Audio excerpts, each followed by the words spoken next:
Welcome friends. आज हम एक नया टॉपिक एक नया यूनिट उठाएंगे, दैट इज जेनेटिक्स। हमने कुछ क्वेश्चंस, हमने कुछ कॉन्सेप्ट्स डिस्कस किए थे जेनेटिक्स के, मॉलिक्यूलर बेसिस ऑफ जेनेटिक्स। जैसे हमने डीएनए जेनेटिक मटेरियल, उसमें हमने हर्षी चेज एक्सपेरिमेंट किया सॉरी, हमने एवरी मैककॉर्टी एक्सपेरिमेंट किया, हमने ग्रिफिथ्स ट्रांसफॉर्मेशन प्रिंसिपल किया। तो आज हम जेनेटिक्स को physical basis of genetics discuss करेंगे और जेनेटिक्स के बेसिक्स पे हम जाएंगे। ठीक है, ये जो जेनेटिक्स टर्म है, term genetics, it was given by William Bateson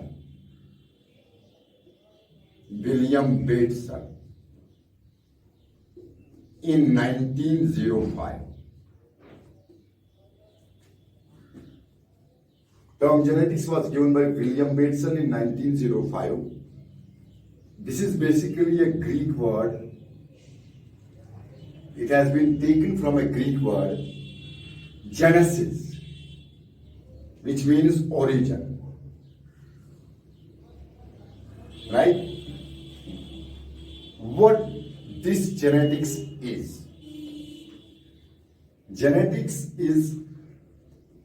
defined as, अगर हम जेनेटिक्स को डिफाइन करेंगे, genetics is defined as that branch of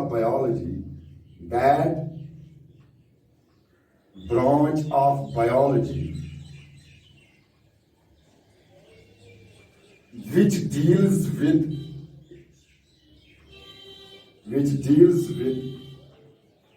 scientific study of heredity and variation.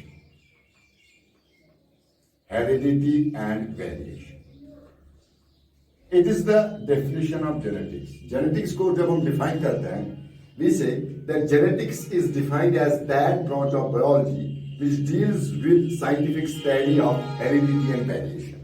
Now, हमारे पास दो terms आए, एक आया heredity, एक variation. Let us discuss what this heredity means. देखिए, हमें पता है कि ये जो चिल्ड्रन होते हैं, ठीक है, ये चिल्ड्रन रिजेंबल होते हैं, these children resemble their parents, अपने पेरेंट्स से मिलते हैं बहुत सारे कैरेक्टर्स में चिल्ड्रन। एवं ये अपने ग्रैंड पेरेंट्स से भी मिलते हैं, बहुत सारे कैरेक्टर्स में सिमिलैरिटी होती है ग्रैंड पेरेंट्स या इवन ग्रेट ग्रैंड पेरेंट से भी ये मिलते हैं, ग्रैंड पेरेंट से भी मिलते हैं। This tendency of children to resemble with their parents, this tendency of individuals of species to resemble with parents, this is known as heredity. मैं आपको बता रहा हूं कि जब हम चिल्ड्रन को देखते हैं, ये हमेशा अपने पेरेंट्स से मिलते हैं बहुत सारे कैरेक्टर्स में, एवं ये अपने ग्रैंड पेरेंट्स से भी मिलते हैं या एवं ये अपने ग्रेट ग्रैंड पेरेंट्स से भी मिलते हैं। तो लिहाजा ये जो टेंडेंसी होती है इंडिविजुअल्स ऑफ स्पीशीज की टू रिजेंबल विद पेरेंट्स, इसको हम कहते हैं हेरेडिटी। बट ये हमेशा सच नहीं हो सकता दैट कि चिल्ड्रन या इंडिविजुअल्स ऑफ स्पीसीज पेरेंट्स से मिलते हैं। It could not be true always. Why? क्योंकि कभी कभी ऐसा होता है कि ये एग्जैक्टली अपने पेरेंट्स से नहीं मिलते हैं। Exactly there are some children which differ from each other, एक दूसरे से ये अलग होते हैं, which show difference. Suppose A is a parent, right? it has offsprings, these 4 offsprings. इसके पास 4 ऑफस्प्रिंग्स है, इसके ये बच्चे हैं, चिल्ड्रन है, ठीक है ना। एक सिनेरियो है कि ये अपने पेरेंट से मैक्सिमम कैरेक्टर्स में मिलते हैं, राइट। तो हम उसको कहते हैं हेरिडिटी। लेकिन ये ऑलवेज सही नहीं हो सकता है, ट्रू नहीं हो सकता है, क्योंकि कभी कभी क्या होता है कि ये जो चिल्ड्रन है, एक ये इनके पास इंडिविजुअल कैरेक्टर्स होते हैं। उन इंडिविजुअल कैरेक्टर्स की वजह से एक तो ये एक दूसरे से भी डिफरेंट होते हैं और अपने पेरेंट्स से भी डिफरेंट होते हैं। अगरचे कुछ कैरेक्टर्स में ये अपने पेरेंट्स से मिलते हैं, लेकिन कुछ कैरेक्टर्स में ये अपने पेरेंट्स से डिफर हो जाते हैं और एक दूसरे से भी। 4 ऑफस्प्रिंग्स थे, सेम पेरेंट एक है, ठीक है ना। एक सिनेरियो ये था कि ये 4 के 4 ऑफस्प्रिंग्स अपने बाप से, पेरेंट से मिलते हैं बहुत सारे कैरेक्टर्स में, ठीक है, उसको हम कहते हैं हेरिडिटी। पर दूसरा है वेरिएशन। वेरिएशन में क्या होता है कि ये एक तो एक दूसरे से भी डिफर हो जाते हैं, एक दूसरे से भी इनके इंडिविजुअल कैरेक्टर जो होते हैं डिफरेंट होते हैं और अपने पेरेंट से भी ये डिफर होते हैं, ठीक है। तो लिहाजा इसको हम कहते हैं वेरिएशन। This is variation.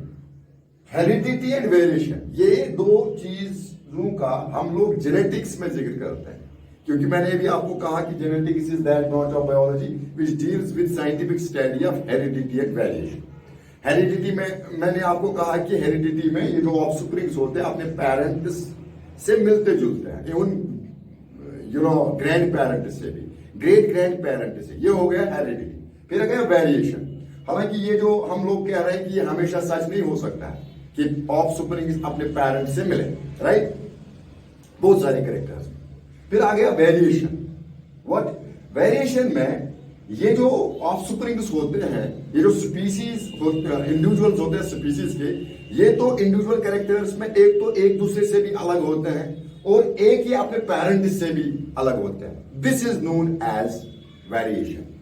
अगर हम आइडेंटिकल ट्विन्स की बात करते हैं, वो भी एग्जैक्टली अलाइक नहीं होते हैं, वेरिएशन जरूरी होती है। एग्जैक्टली अलाइक, अगर हम आइडेंटिकल ट्विन्स की बात करते हैं, let us talk of identical twins, इनके बारे में भी ये कहा जाता है कि these identical twins are never exactly alike, ये कभी भी एग्जैक्टली अलाइक नहीं होते, right.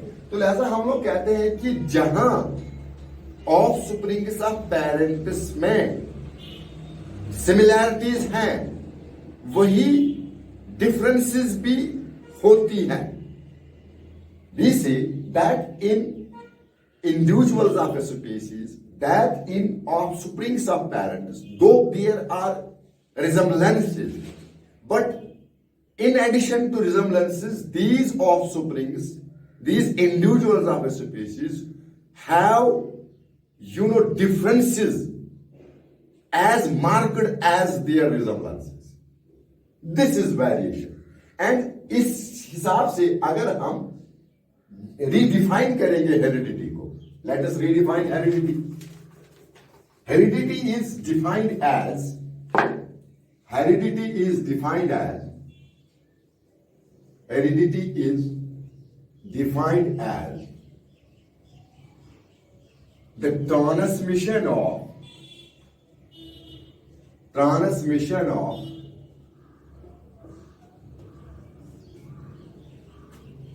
characters, both similar and different characters. यहां पे आपने देखना है, both similar and different characters from one generation to another generation, from one generation to another generation. This is heredity, right? Heredity is defined as the transmission of characters, both similar characters and different characters from one generation to another generation. This is heredity. Okay? This was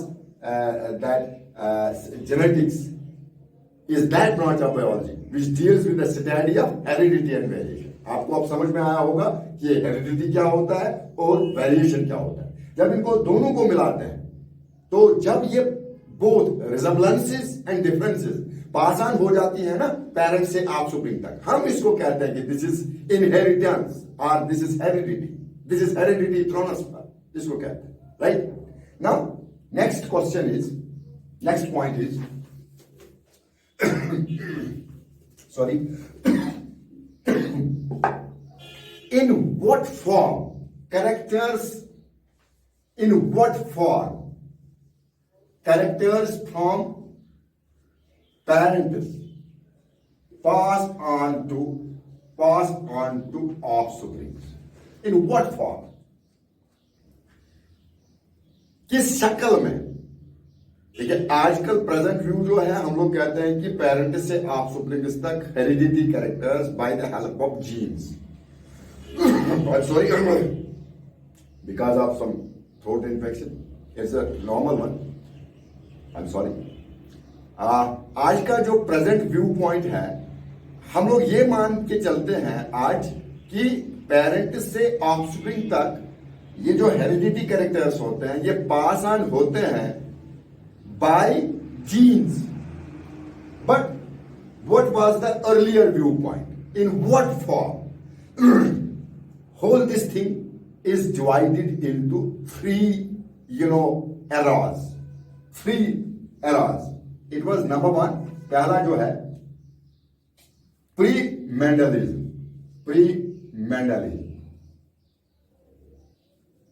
और pre-Mendelian theories, pre-Mendelism और pre-Mendelian theories, right? Number two जो है Mendelism और Mendelian theories of inheritance, और तीसरा है post-Mendelism, post-Mendelian theories of inheritance, post-Mendelian, right. मैं आपको बता रहा हूं कि ये जो हेरिडिटी कैरेक्टर्स पेरेंट से ऑफस्प्रिंग तक जाते हैं, ये किस फॉर्म में, क्या ये जीन की फॉर्म में जाते हैं, क्या ये किसी दूसरी चीज की फॉर्म में जाते हैं, फैक्टर्स की फॉर्म में जाते हैं। इस बिना पे हमने हेरिडिटी ट्रांसफर को तीन एराज में, तीन टाइम्स में डिवाइड किया है। एक है pre-Mendelian theories of inheritance. Mendel से पहले जो थ्योरीज आई थी वो क्या कहती थी इस बारे में, मेंडल ने क्या कहा कि कैसे ये होते हैं transfer heredity characters parent to offspring.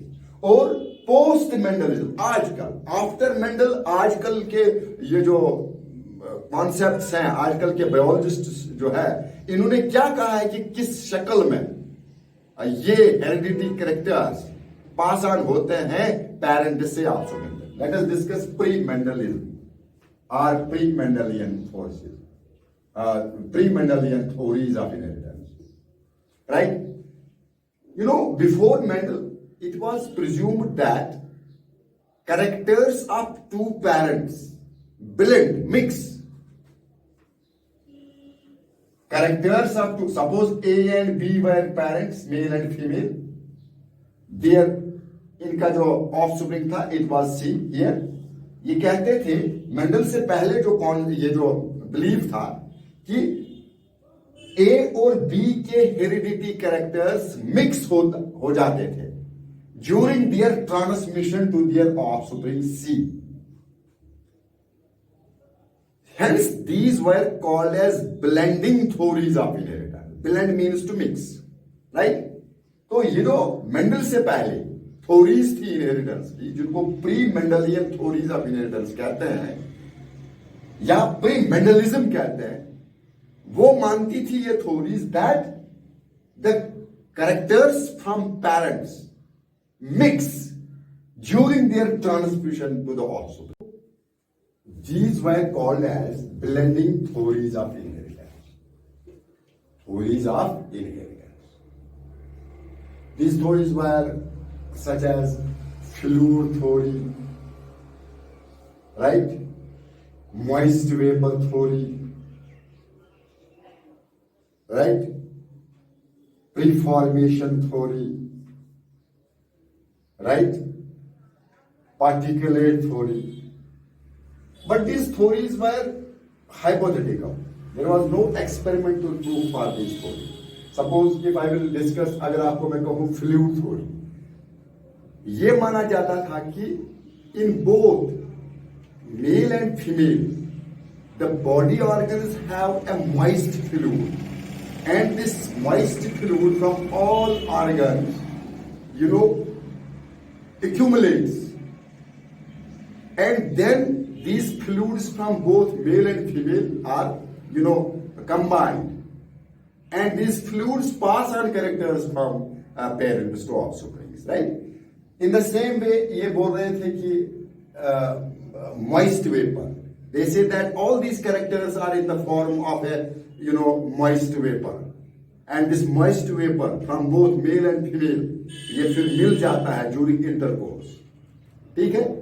तो ऐसे ये माना जाता था कि ऐसे पास ऑन हो जाते हैं. या प्रीफॉर्मेशन थ्योरी, ये कहते थे कि पहले ही बना है. ये जो ऑफस्प्रिंग है, ये पहले ही बना है. प्रीफॉर्म्ड, एक छोटा सा एनिमल लाइक स्ट्रक्चर, एक छोटा सा एम्ब्रियो बना है. तो फिर उसी एम्ब्रियो के जरिए जब इंटरकोर्स हो जाता है, तो फिर उसी एम्ब्रियो के जरिए ये क्या बोलते हैं, हेरिडिटी कैरेक्टर्स पेरेंट से ऑफस्प्रिंग्स तक चले जाते हैं. लेकिन ये जो प्री मेंडलियन थ्योरीज, जिनको ब्लेंडिंग थ्योरीज कहते हैं, ये उतना ज्यादा एक्सेप्टेबल नहीं रहे, क्योंकि इनका कोई एक्सपेरिमेंटल प्रूफ वगैरह नहीं था. इसके बाद आया मेंडलिज्म और Mendelian theories of inheritance. Mendelian theories of inheritance. Mendelian theories of inheritance. Theories of inheritance और Mendelism.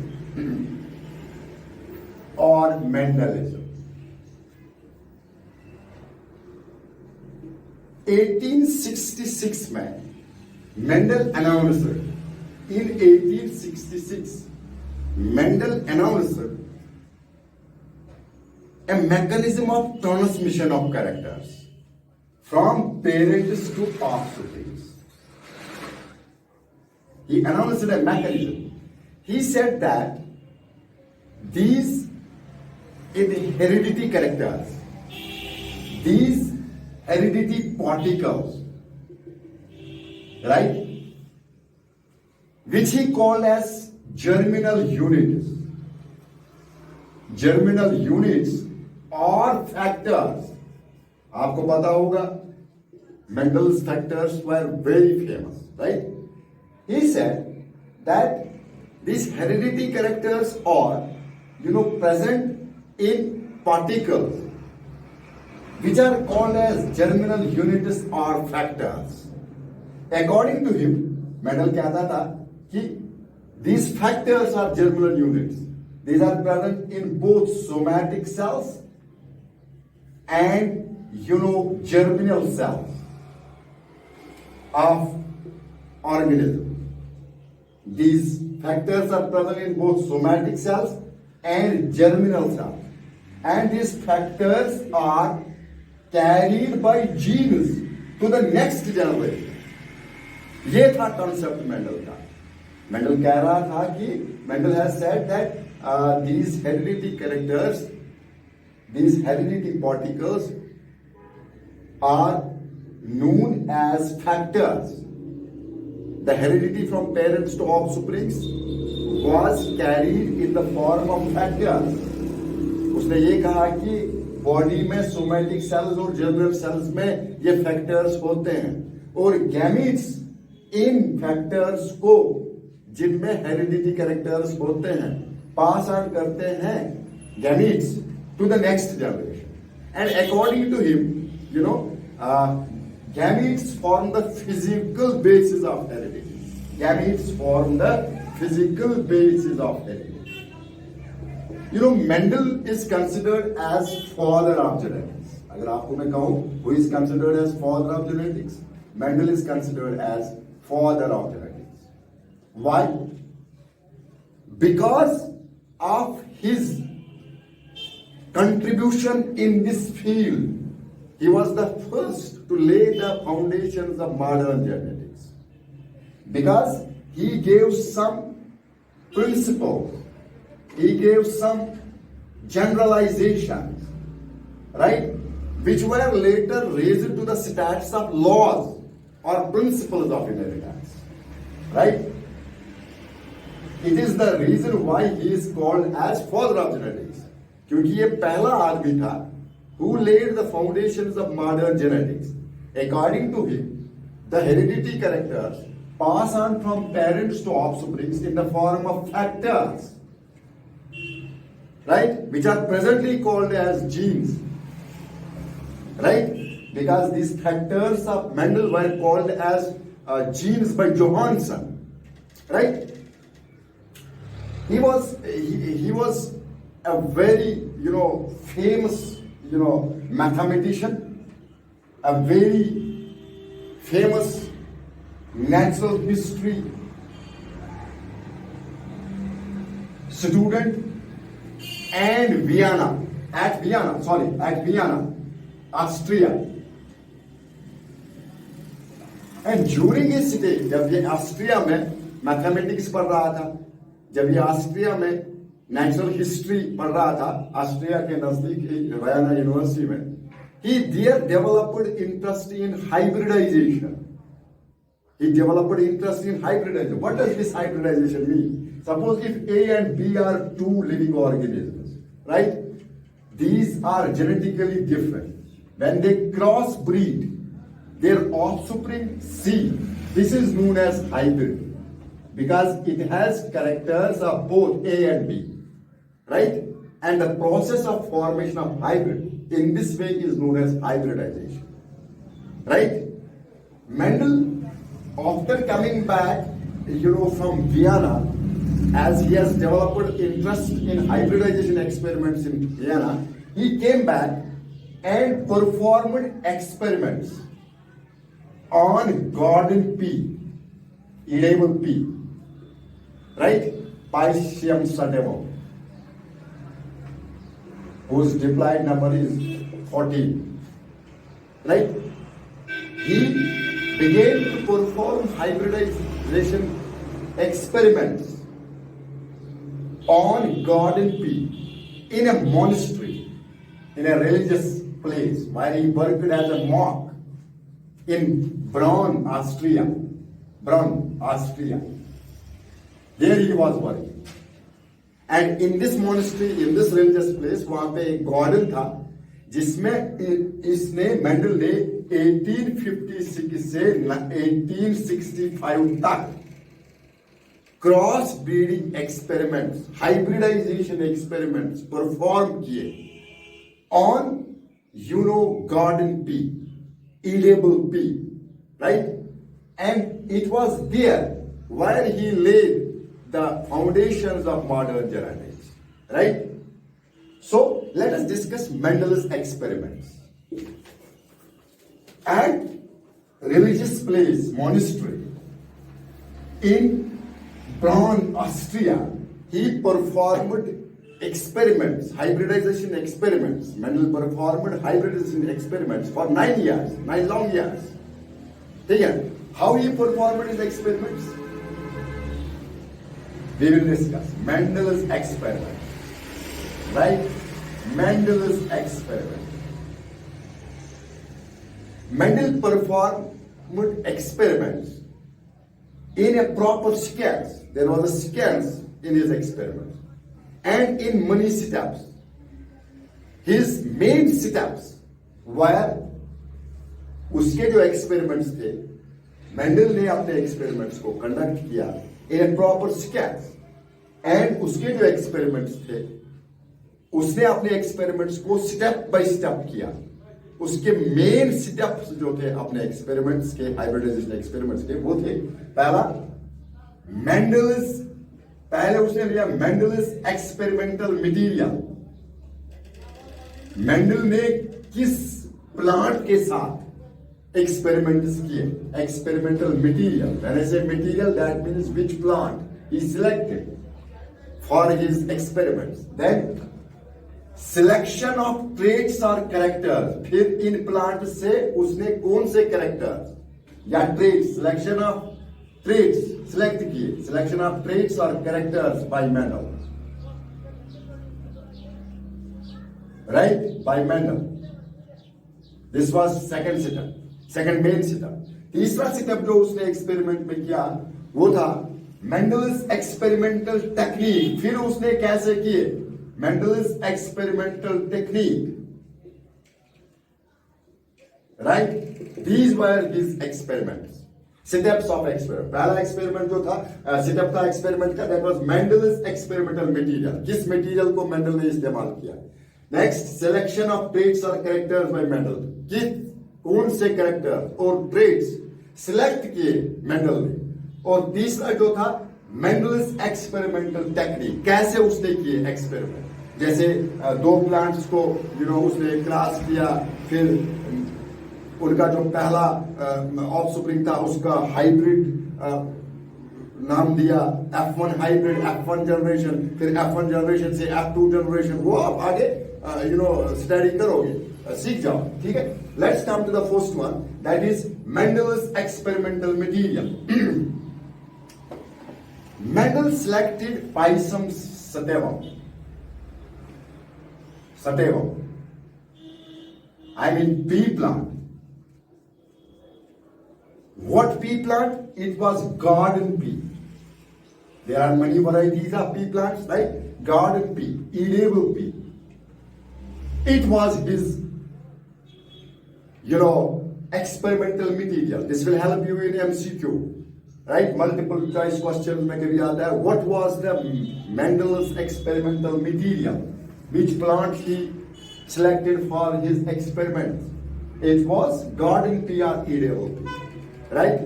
Why he selected this garden pea or edible pea for his experiments as material?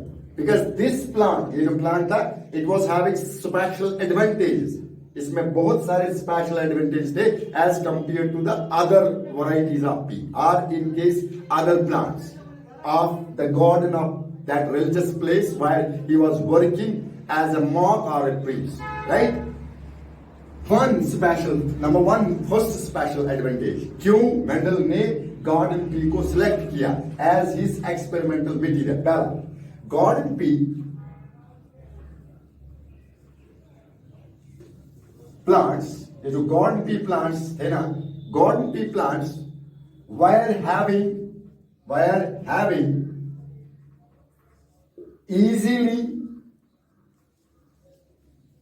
detectable characters.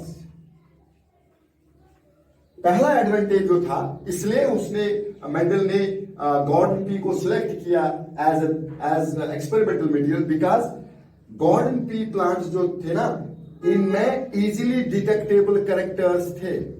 जैसे कुछ garden piece toll थे, कुछ garden pea plants short थे, कुछ garden pea plants के flowers red थे, right.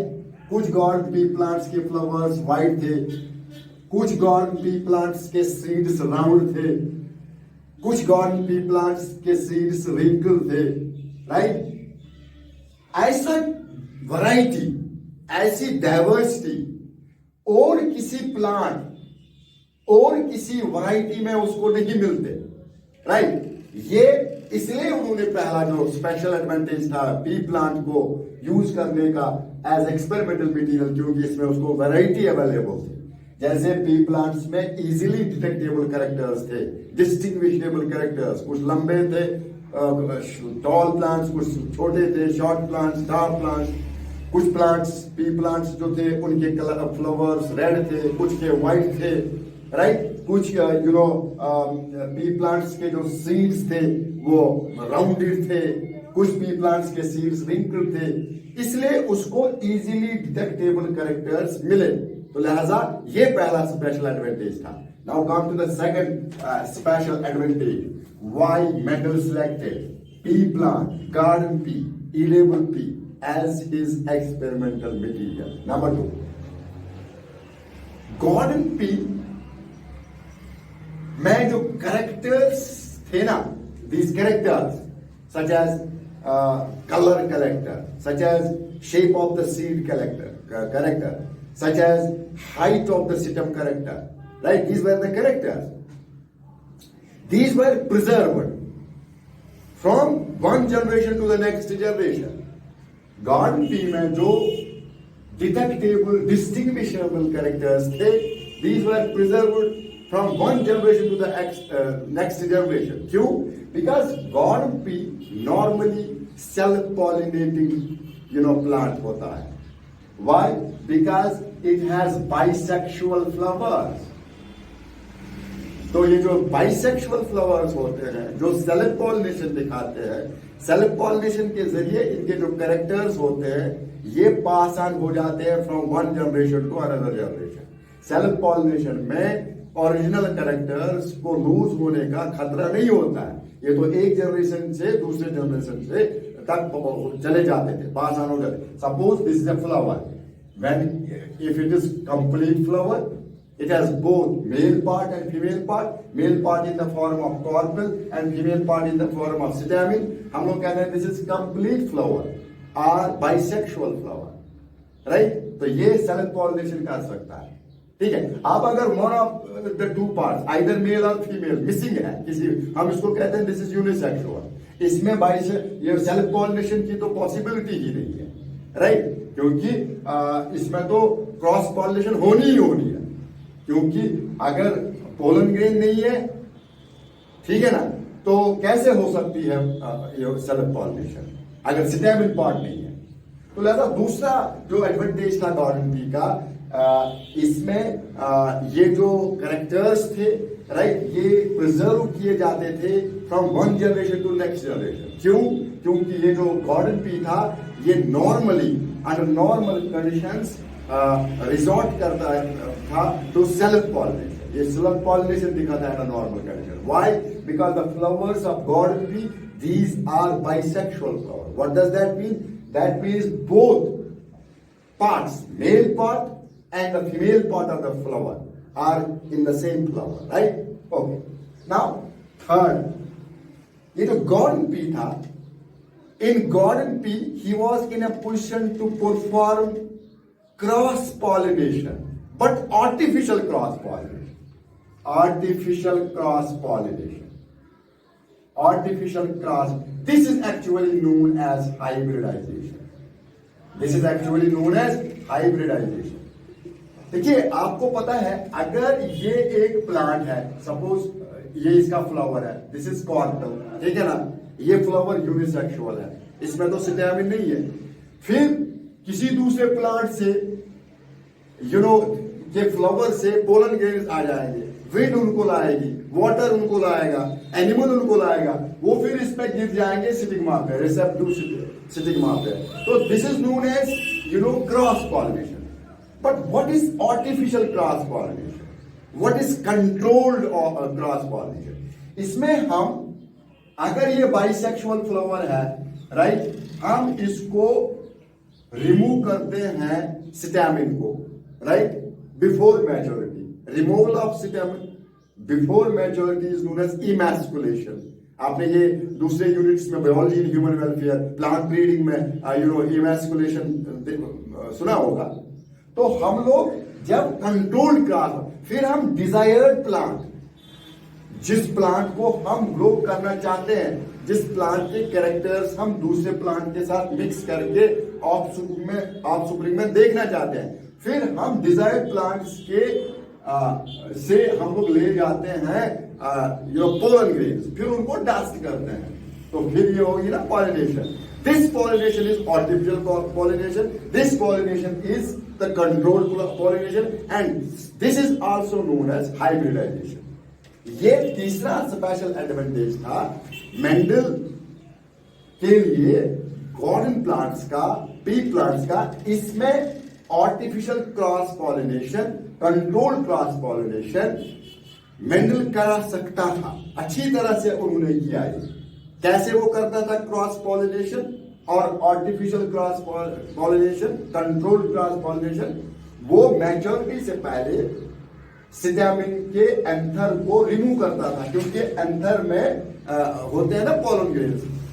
इसको, इस प्रोसेस को, removal of anther before maturity is known as emasculation.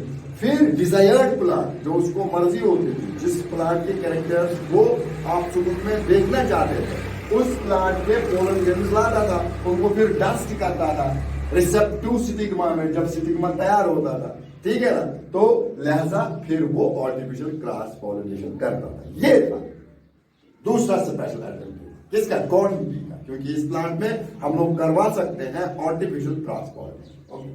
तीसरा था, तीसरा जनरल कैरेक्टर, ये जो गॉर्डन पी है और ये जो जिसका दूसरा नाम इरेबल पी है, इसका शॉर्ट लाइफ साइकिल होता है। एनुअल प्लांट है ये, 3 से 5 महीने इसका लाइफ साइकिल कंप्लीट होता था, ठीक है ना, जिसका ये फायदा था मेंडल को कि इसको रिजल्ट्स विद इन 1 ईयर मिलते थे, ठीक है ना।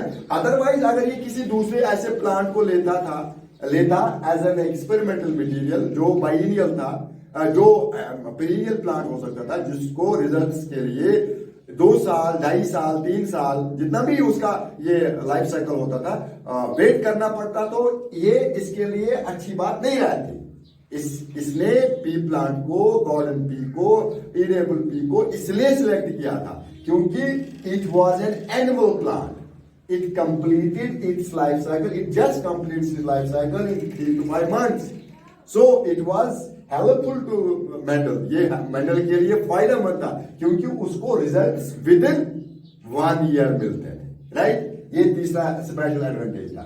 चौथा एडवांटेज आपको मैं अगर बता दूं, ये था कि ये जो पी प्लांट्स होते थे, ये जो पी प्लांट्स होते हैं या ये जो गॉर्डन पी, एडिबल पी होता है, इसमें these produce large number of seeds, right? These produce large number of seeds. Large number of seeds जब ये प्रोड्यूस करता था तो मेंडल को करेक्ट कंक्लूजन्स निकालने में मदद मिलती थी, क्योंकि इसके पास बहुत सारे सीड्स थे, वैरायटी ऑफ सीड्स, कुछ कलर्ड सीड्स, कुछ राउंडेड सीड्स, रिंकल्ड सीड्स। जब वैरायटी आपके पास है, लार्ज नंबर ऑफ, ऐसा प्लांट कोई ये सिलेक्ट करता जिसमें सीड्स की नंबर बहुत कम होती, तो इसके लिए परेशानी हो जाती, इसके एक्सपेरिमेंट सक्सेसफुल नहीं रहते। These were some special advantages why Mendel selected this pea plant as his experimental material. This was the first point. Now come to the second point. First point was Mendel's experimental material. Now selection of traits or characters by Mendel. इसने कौन से traits और characters P plant के select किए? अगर मैं आपको कहूं, ये जो पी प्लांट है, गार्डन पी प्लांट, इसमें कंट्रास्टिंग कैरेक्टर्स होते हैं। These P plant show contrasting characters. क्या है ये कंट्रास्टिंग कैरेक्टर्स? अगर मैं यहां कंट्रास्टिंग कैरेक्टर की डेफिनेशन लिखूंगा, contrasting character is a character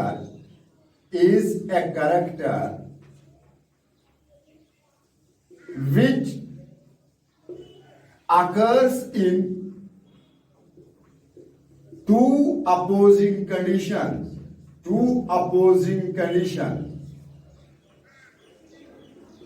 one dominant and other recessive. ठीक है, देखिए ये जो मेंडल था, इसने पी प्लांट को, गार्डन पी को, इरेबल पी को इसलिए सिलेक्ट किया क्योंकि इन प्लांट्स की ये आदत है, एक प्रॉपर्टी है, क्योंकि इनमें कॉन्ट्रास्टिंग कैरेक्टर्स होते हैं। कंट्रास्टिंग कैरेक्टर क्या होता है? Contrasting character is a character which occurs in two opposing conditions, one dominant and other recessive. दो अपोजिट कंडीशन में एक कंट्रास्टिंग कैरेक्टर। सपोज मैं आपको कहूं कि this is a character, this two markers, ठीक है ना, these are marker is the character, but it occurs in two opposing conditions, one blue marker and other black marker, ठीक है ना। These are traits, if I will say these are alleles or traits of this character, right? तो opposite, जैसे इसके पास plants थे, character था height, ठीक है ना, height of stem, this was the character, right. अब ये दो अपोजिंग कंडीशंस में मिलता था, टॉल एंड शॉर्ट और डॉर्फ। ये जो टॉल एंड शॉर्ट थे ना, these were two opposing conditions. In the same way 7 pairs of contrasting characters were picked by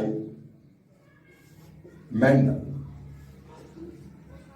For a genetist, a character is a heritable feature.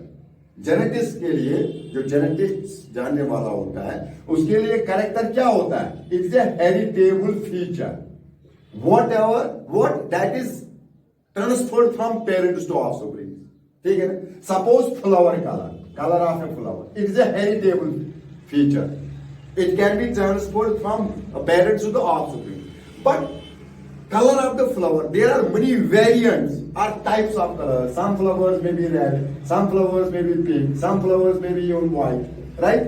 These red, white and pink, these are the variants of this color, right? And we name these variants or types, different types of colors as traits, uniform traits कहते हैं।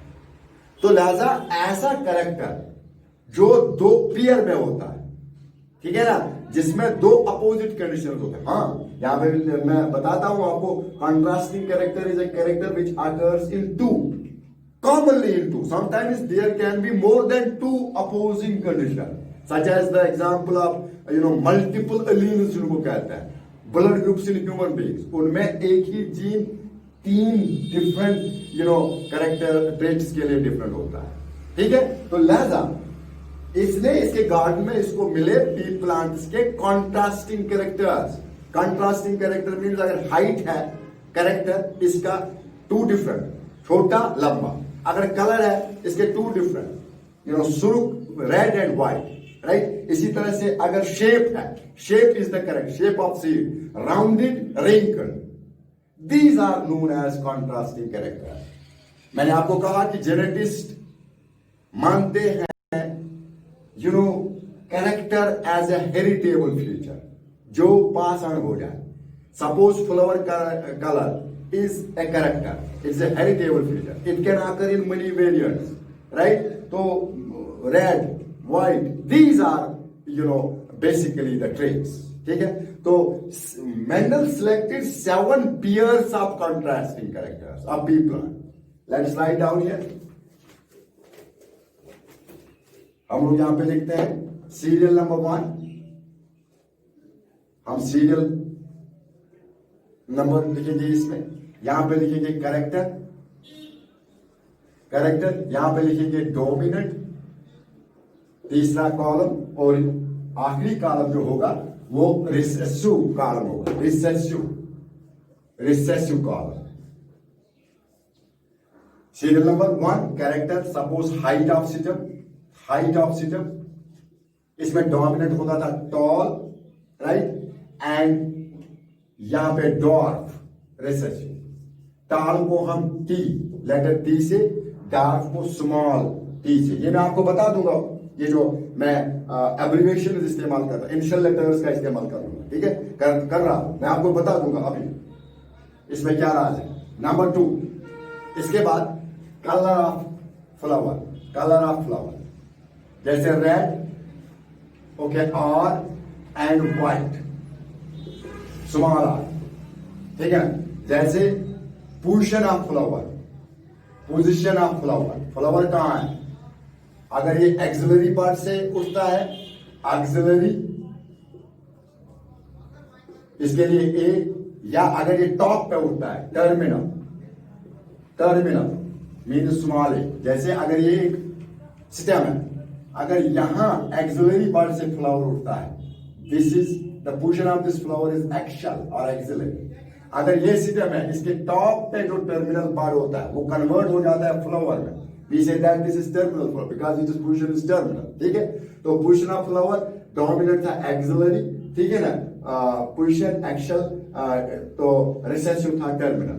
इसके बाद चौथा shape of seed, ठीक है, ये character था, dominant था इसमें येलो, ठीक है, तो वाई कैपिटल वाई, रिसेसिव था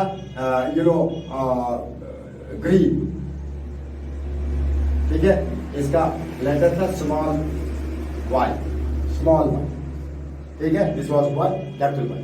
इसके बाद पांचवा कैरेक्टर था, ठीक है ना, कलर ऑफ पॉट, ठीक है ना, ग्रीन, डोमिनेंट था ग्रीन, ठीक है, और रिसेसिव था येलो। यहां पे डोमिनेंट जब था ग्रीन तो कैपिटल जी, येलो जब था रिसेसिव तो स्मॉल जी, ठीक है, this colour of pod. Then sixth one, ठीक है, तो shape of pod, inflated,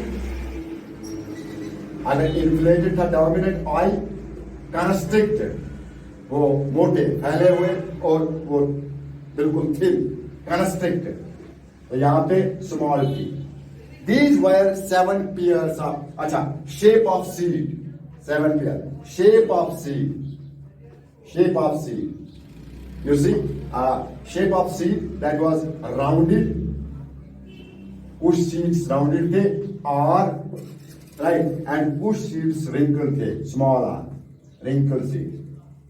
These were 7 pairs of contrasting characters selected by Mendel for his experiments. यही है दूसरा selection of traits or characters by Mendel. देखिए, पहला था height of system, इसमें डोमिनेंट कैरेक्टर था टॉल और रिसेसिव कैरेक्टर था डॉग। ये डोमिनेंट एंड रिसेसिव क्या होता है, इसमें ये है कि ये डोमिनेंट कैरेक्टर रिसेसिव कैरेक्टर को मास्क करता था इसका इफेक्ट। अगर मैं सिंपल टर्म में आपको बता दूं, इसके गार्डन में, मोनेस्ट्री के गार्डन में अगर 100 प्लांट्स थे, 100 में से 70-80 टॉल प्लांट्स थे, 10-15 रिसेसिव प्लांट्स थे, शॉर्ट प्लांट्स थे, तो लिहाजा इस बिना पे वो कॉमन जो थे, इस बिना पे हम लोग वो कहता था कि ये डोमिनेंट कैरेक्टर है, ये रिसेसिव कैरेक्टर।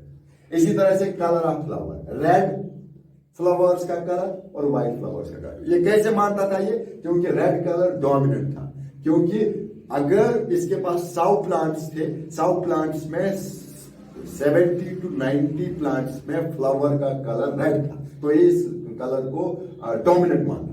और 10-15 ये प्लांट्स के फ्लावर का कलर व्हाइट था, ठीक है। These were contrasting characters, right.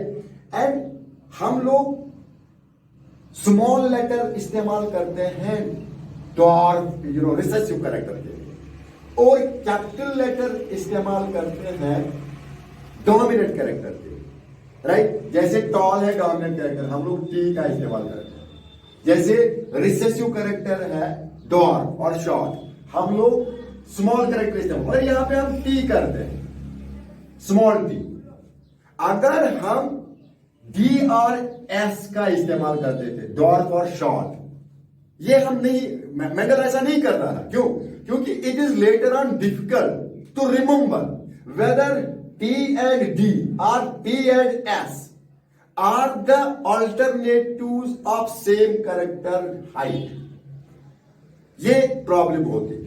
Suppose किसी के जहन में ख्याल आता है, सर आप लोग कहते हैं कि डोमिनेंट कैरेक्टर को टी, टॉल कैरेक्टर को टी से हम लोग एब्रिवेट करते हैं, तो शॉर्ट को एस से क्यों नहीं, डार्क को डी से क्यों नहीं, स्मॉल लेटर से?